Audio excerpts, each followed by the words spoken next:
Young people hoping to study overseas under a European students' exchange scheme could face losing their funding. The Erasmus programme was worth £7 million to universities in our part of the country last year, but a no-deal Brexit would require the government to negotiate an agreement with the EU. David Gregory-Kumar has been canvassing opinions at one local university where nearly 400 students went on placements last year alone. Aston University in some very nice spring sunshine, but hundreds of these students will be leaving all this behind and spending a year studying or working in Europe as part of their degree.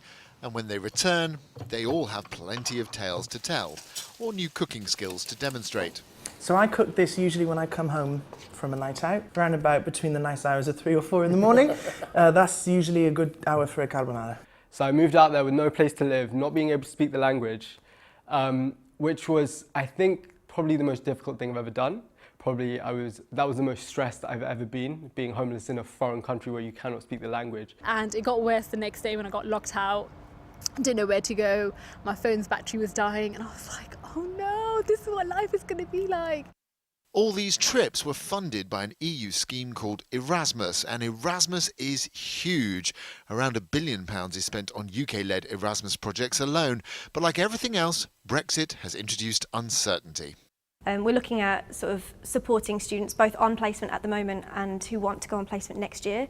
So it's quite a scary time for students right now, and we haven't been able to give them as much information as they would like. The government certainly said it recognises the value of the Erasmus scheme, but it's not gone all the way and said it'll definitely stump up the cash to replace it if we end up dropping out. But is this anything more than just a taxpayer-funded trip to a warmer climate? Well, talking to these young people, you get a real sense of how much the experience changed them for the better. I know it sounds really cheesy, but honestly, I came back and everyone was like, wow, like you're a different person. And I honestly, truly am. I'm a lot more confident, I'm a lot more out there, and I'm a lot more adaptable to the people around me. I always say Erasmus meant that when I studied in New Caledonia, I learnt about the history of the extreme orient, about Japan, about China, about archaeology, which you would never associate with a French degree. But that's what Erasmus can do, because you have that freedom of being exposed to something new and saying, oh, I'll give that a try. If we look at America as an example, who don't have kind of Erasmus program, a lot of the students I met often came from very, very wealthy backgrounds. So I met one of my really good friends, his granddad invented the first exercise machine in the world and was worth, I think, over 300 or 400 million. Another girl I met, her dad owned a Bolivian football team. So I really do think that in terms of allowing equal opportunity for all, within the UK, I really think the Erasmus programme is really crucial.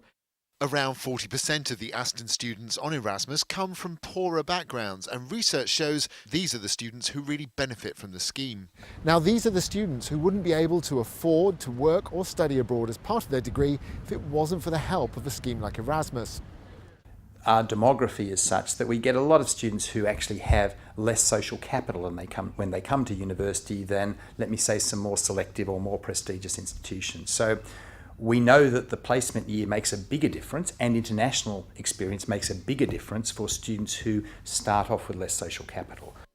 So as well as personal development and learning pasta recipes, students end up with better employment prospects, and it's the students from poorer households who benefit the most.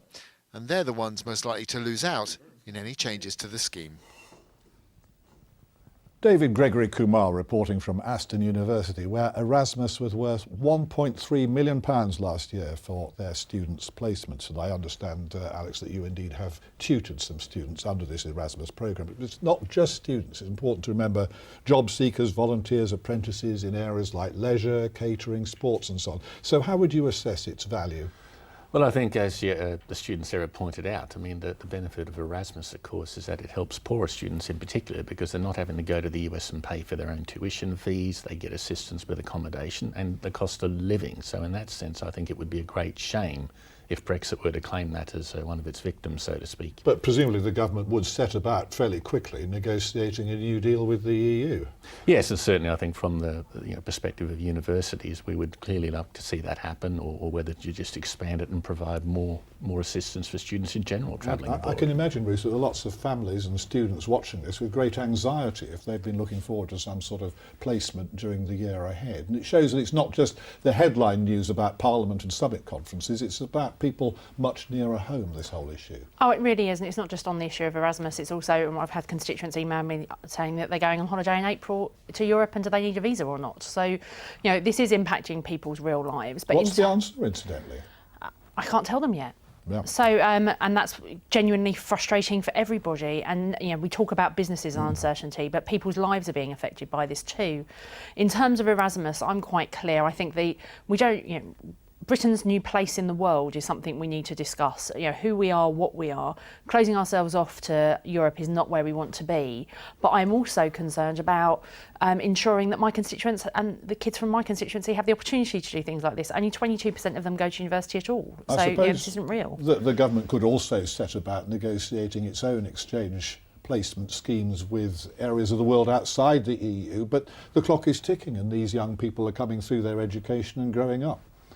Well, we need to remember that only 1% of students are going to take part in the Erasmus project, and already the government has committed to continuing the funding until 2020, so it's going to continue in the short term, and you're right, we'll negotiate, I'm sure, alternative solutions in the future. It looks a bit unplanned, another example of Brexit unpreparedness by your government. As I said, 1% of students are affected, so maybe it is unplanned, maybe they're focusing on things that affect the greater majority of people. I'm sure we'll come up with a solution, and they've guaranteed funding until 2020. And very briefly, if you would, Alex, another reason why particularly younger voters are increasingly irritated by this whole process. Well, yes, indeed, because it is their future after all, isn't it? So the opportunities of travelling abroad and so on, and living and working and studying abroad, yeah. Thanks for the moment, and particular thanks to you, Alex, for being with us here this Sunday morning.